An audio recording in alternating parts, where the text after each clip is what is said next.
welcome to another episode of Not Your Kid's Science Class. So what we've got going today is we've got a pot that's on our stove right now, and currently there's nothing in the pot.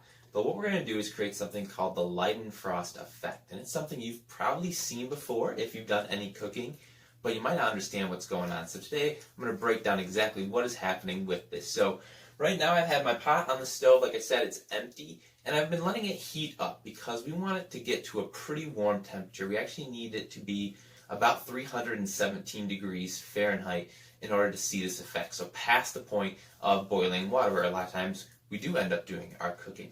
So my pot's been warming up for maybe about 4 minutes or so. And what I'm going to do is I'm going to add a few drops of water from a little pipette that I have, and we'll see if it's ready. So you can see there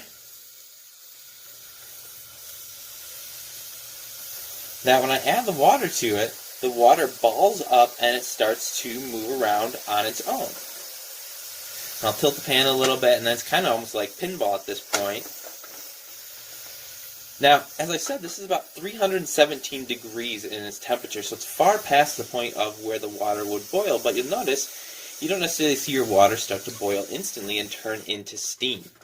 And what's happening here is something that's pretty neat. So I'm going to add some more water to it.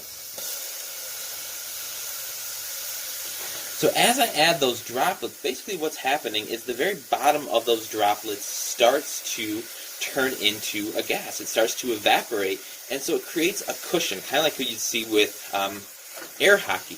And so that water is actually floating above the surface, and it's insulating itself to keep it from boiling away all by itself right away.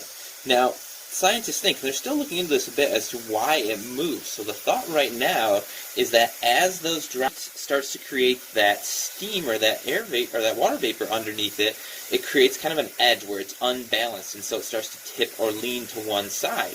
And if I tilt the pot a little bit, you'll see it'll start to move to that same side as well. So it kind of creates its own motion.